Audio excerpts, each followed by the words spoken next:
அனைவருக்கும் வணக்கம். தாவேகா தலைவர் விஜய் திருப்பூரில் பிரச்சாரம் பண்ண போகிறேன் அப்படின்னு சொல்லிட்டு வண்டி எடுத்துகிட்டு கிளம்பியிருக்காப்புல. போன இடத்துல நிறைய சம்பவங்கள் நடந்திருக்கு. அதை பற்றிலாம் இந்த காணொலியில் நம்ம பார்க்க போகிறோம். பெரமநல்லூர் அப்படின்ற பகுதியில் விஜய் பிரச்சாரம் பண்ணியிருக்காருங்க. அதுக்கு பிறகு பூலுவப்பட்டி அப்படின்ற ஒரு ஊர் வரைக்கும் 6 கிலோமீட்டர் தூரம் விஜய் ரோட் ஷோ போகிறதுக்கு இருந்திருக்காரு. அது இப்போ ரத்து செய்யப்பட்டிருக்கு. எதுக்காகன்னு பார்த்தீங்கன்னா, நிறைய கூட்டம் கூடியிருக்கு. வாட்ஸ்அப் குரூப்பில் போட்டு நிறைய பேரை வர வச்சுருக்கானுங்க. சாம்பார் சாதம் தரோம், 300 ரூபா தரோம் அப்படின்னு சொல்லி நிறைய பேரை கூட்டிகிட்டு ரோட்டில் கூட வச்சுருக்கானுங்க. அதனால பார்த்தீங்கன்னா விஜயால் ரோட் ஷோவுக்கு செல்ல முடியாத ஒரு நிலை. அதுக்கு பிறகு விஜய் ரிட்டர்ன் ஆகி கோயம்புத்தூர் ஏர்போர்ட்டுக்கு போய் பறந்துட்டார். ஆகவே விஜயோட இந்த ரோட் ஷோ கேன்சல் ஆனதுனால பல மணி நேரமாக வெயிலுக்குள்ள காத்திருந்த அணில் குஞ்சுகள் ஏமாற்றம் அடைந்துள்ளார்கள். எப்பவுமே பாருங்க, 6 மணிக்கு முன்னாடி விஜய் ஓடிடுவார். எங்க இருந்தாலும் 6 மணிக்கு மேலே இருக்கவே மாட்டேங்கிறார், ஓடி போயிடுறாருங்க. இன்னைக்காவது ஒரு நாள் 2 நாள் 6 மணிக்கு மேலே நிற்கிறார். நிற்கிற நாட்களில் பல சம்பவங்களை நிகழ்த்தி விடுகிறார். கரூர் சம்பவம் மாதிரிப்பட்ட நாட்கள். ஆனால் மேக்சிமம் பார்த்தீங்கன்னா 6 மணிக்கு முன்னாடி வீட்டுக்கு ஓடிடுறாருங்க. இறக்க வேண்டியது இருக்கும்னு நினைக்கிறேன் நிறைய. இல்லைனா விஜய்க்கு மாலைக்கண் நோய் இருக்க வாய்ப்பு இருக்கிறதோ அப்படின்ற ஒரு சந்தேகமும் எழுகிறது. திருப்பூர்ல விஜயை பார்க்க 10 பேர்கிட்ட மயக்கம் அடைஞ்சிருக்காங்க. இந்த காட்சிகளை எல்லாம் பாருங்க, மனசை உழுக்குதுங்க. எத்தனை தடவை தான் நாங்களும் சொல்றது. ஒரு கட்டத்துக்கு மேலே சிரிப்பு தானே வரும். சிரிச்சா மட்டும் அல்றாய்க்கு, இந்த பையன் நார்சிச மனநிலை கொண்டவன் போல இருக்கு அப்படின்லாம் பேசுகிறானுங்க.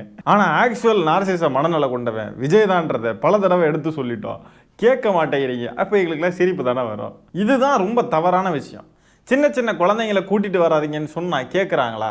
இந்த குழந்தைங்களை பார்த்தா தாங்க பரிதாபமாக இருக்குது. பாருங்கள், அடுத்தது பாருங்கள், அந்த தடுப்பில் ஒரு சின்ன பையனை உட்கார வச்சுருக்காங்க. அடுத்தது ஒரு அம்மணி 2 குழந்தைங்களை ரோட்டோரமாக நடத்தி கூட்டிகிட்டு வராங்க.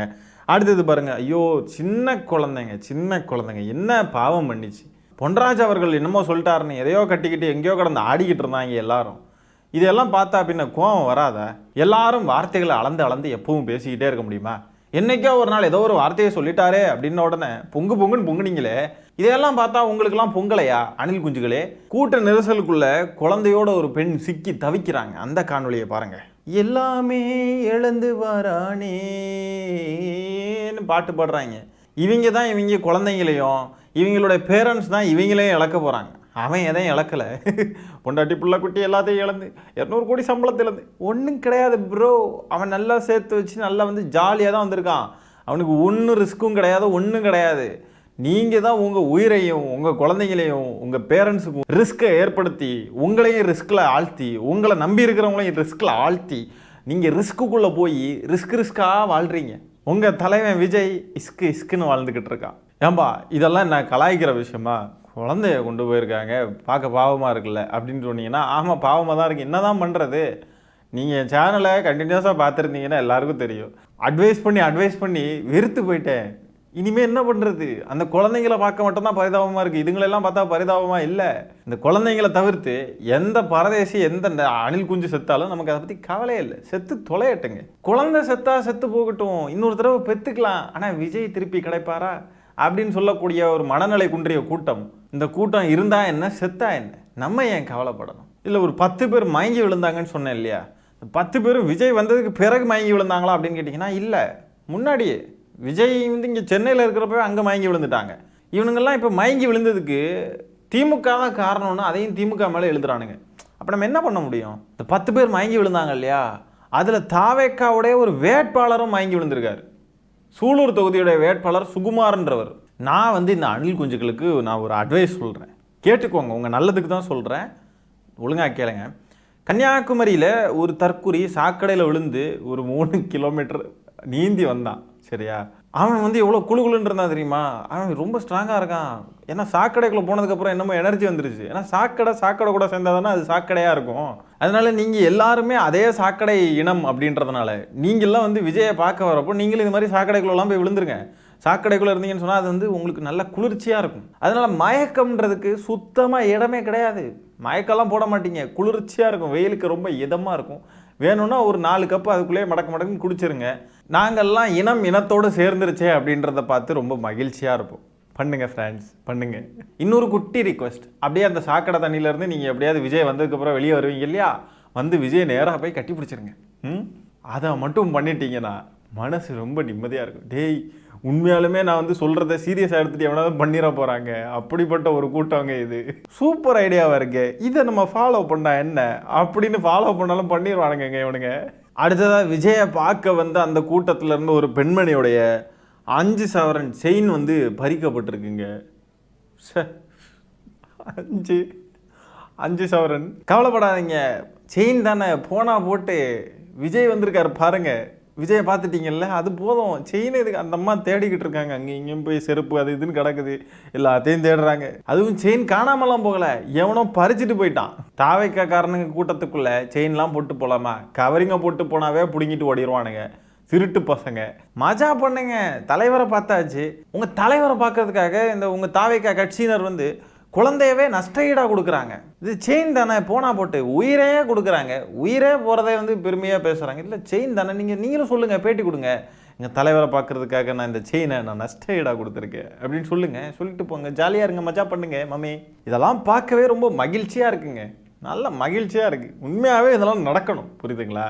அப்படி ரொம்ப கஷ்டமாக இருக்குது உங்கள் செயின் காணாமல் போனதுன்னா.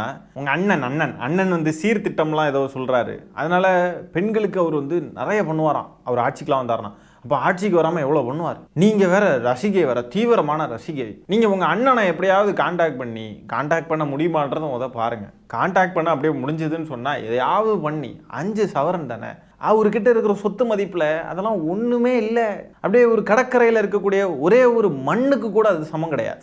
ஈஸியாக அவர் தந்துடலாம். உங்கள் அண்ணன்கிட்ட கேளுங்க, அவரை பார்க்க வந்து தானே இப்படி ஆச்சு, அவர்கிட்ட கேளுங்களா. உங்கள் அண்ணன் வேற ரொம்ப உரிமையாக, நீங்கள் எல்லாம் அண்ணன் வைக்கிறீங்க. அண்ணன்னா தரணும் இல்லையா எல்லாம் தங்கச்சிக்கு. ஒன்றும் பண்ண முடியாது, பேசாமல் விசில ஊதிக்கிட்டே வீட்டுக்கு போங்க. குடும்பத்தினர்லாம் பாராட்டுவாங்க, அப்படிப்பட்ட குடும்பத்தினரை தான் இருப்பாங்க கண்டிப்பாக. அடுத்ததான் நம்ம பார்க்க போகிற காணொலியில் எப்படி தறிக்கெட்டு போய் இருக்குதுங்க இந்த தாவேக்கா அணில் குஞ்சுகள்ன்றதை பாருங்கள். தடுப்புகளை எல்லாம் தாண்டிட்டு ஓடுறாங்க. காவல்துறையினர் அவ்வளோ ட்ரை பண்ணுறாங்க, அடித்து தள்ளிட்டு ஓடுறானுங்க விஜயை பார்க்குறதுக்கு. பாருங்களேன்.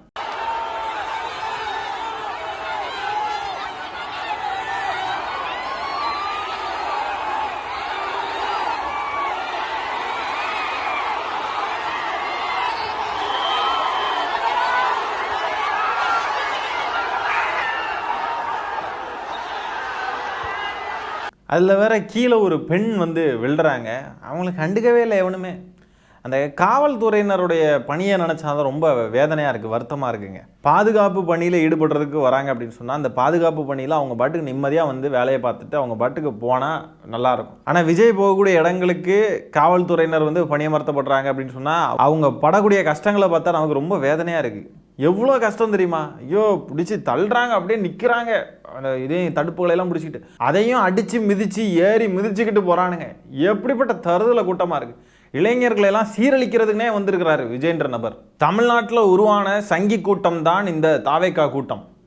இவங்களை நம்ம வந்து தற்குறிகள்னு நம்ம சொல்லிக்கிட்டு இருக்கோம், ஆனால் இவனுங்க ஆக்சுவல் சங்கிகள். இவனுங்க இப்படியெல்லாம் பண்ணுறானுங்க இல்லையா? ஏதாவது அசம்பாவிதம் ஏற்பட்டால் உடனே அரசு தான் காரணம்ன்றவானுங்க. திமுக கிட்ட அதிகாரம் இருக்கோ இல்லையோ, திமுக தான் காரணம்னு கடந்து அழுவானுங்க.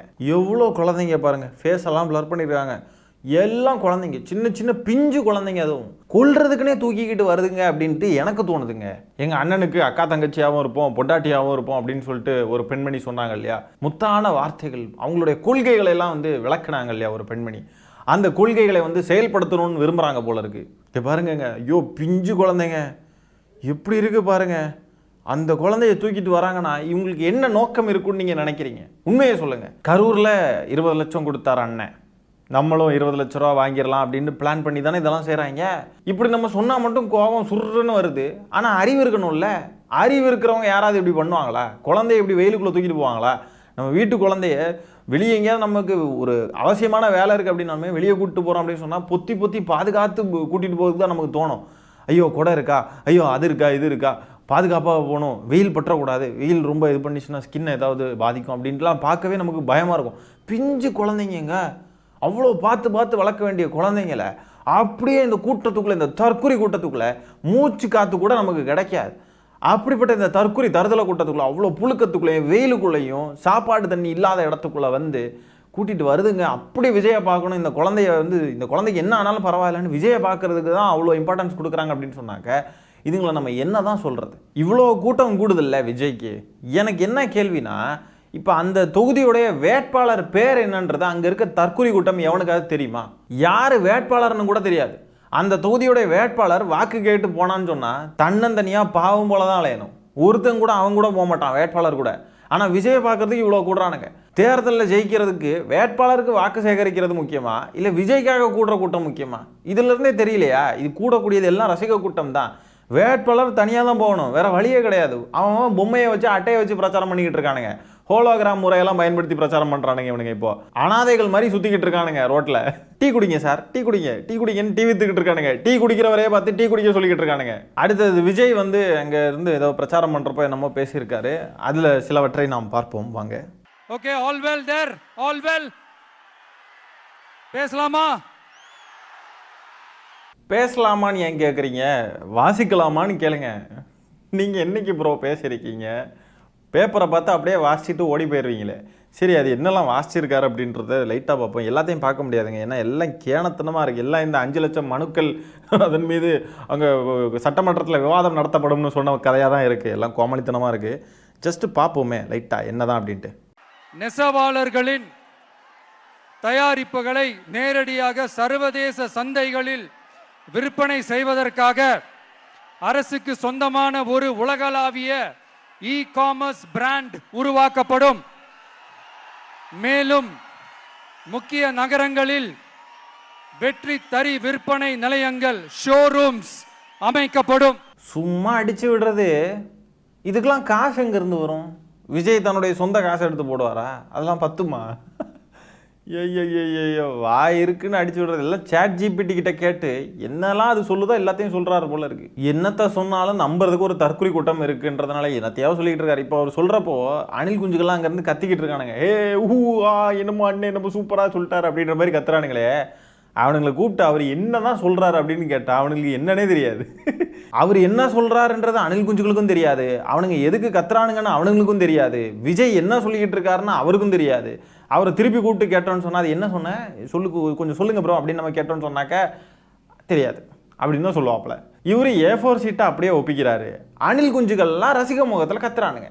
இது ரெண்டையும் சேர்த்து ஏதோ ஒரு அரசியல் கட்சி ஏதோ கொள்கை அறிவிப்புகள்லாம் சொல்கிறப்போ மக்கள்லாம் அதை வரவேற்கிறாங்க அப்படின்ற மாதிரி ஒரு இமேஜை கிரியேட் பண்ணுறானுங்க. ஆனால் ஆக்சுவலாக நான் சொன்னது தான். இவர் A4 சீட்டை பார்த்து மனப்படம் பண்ணுறாரு. அணில் குஞ்சுகள்லாம் ரசிக முகத்தில் ஆரவாரம் பண்ணுறானுங்க. அவ்வளோதான். இப்போ சொல்லுங்கள், இது அரசியல் கட்சியா ரசிகர் மன்றமா? ஒரு முக்கியமான ஒரு தகவல் வந்திருக்குங்க.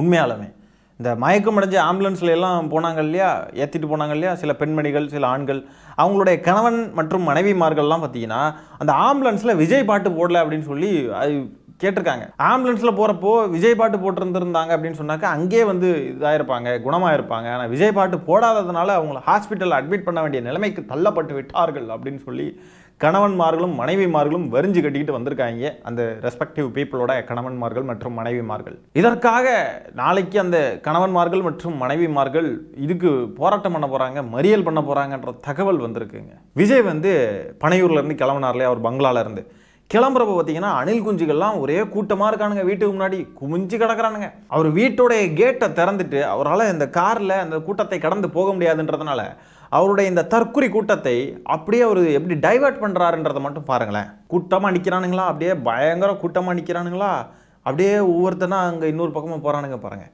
என்னன்னு பார்த்தீங்கன்னா அந்த பக்கம் விஜய் மேலே இருக்காருன்னு சொல்லி போக சொல்கிறானுங்க. அவர் அந்த சுவர் வெளியாக மேலே எட்டி பார்க்குறார். அங்கே பார்த்தீங்கன்னா உங்களுக்கு நல்லா தெரியும், மேலே வந்து நிற்கிறாரா? பார்த்தீங்களா, நிற்கிறார். எதுக்கோ எதையோ காட்டுனா அதுக்கு பின்னாடியே அது ஓடிக்கிட்டே போகும் பாருங்க, அதை பார்த்த மாதிரியே இருக்குங்க இது. இப்போ விஜயால் அந்த கதவை திறந்து எப்பா கொஞ்சம் தள்ளி போங்க, நான் போகணும், வேலை இருக்குல்ல, எனக்கு கொஞ்சம் வழி விடுங்க அப்படின்னு கூட சொல்ல முடியாது. அப்படி சொன்னால் கூட அவனுங்க கேட்க மாட்டானுங்க. அப்போ எப்பேற்பட்ட ஒரு தற்குறி கூட்டமாக இருந்தால் அவனுங்களை டைவர்ட் பண்ணால் தான் நம்ம வெளியே போக முடியுன்ற ஒரு நிலை இருக்குன்னு யோசித்து விஜய் இப்படி செய்வார்னா அந்த கூட்டம் எப்படிப்பட்ட ஒரு தற்குறி கூட்டமாக இருக்குன்றதை யோசித்து பார்த்துக்கோங்க. ஆகவே இந்த காணொலியில் நம்ம பேசியிருக்கிற விஷயங்களை பற்றி நீங்கள் என்ன நினைக்கிறீங்கன்றதை கமெண்ட்ஸில் பதிவு பண்ணுங்கள். இந்த காணொலியை நான் இத்துடன் நிறைவு செய்து கொள்கிறேன். நன்றி, வணக்கம்.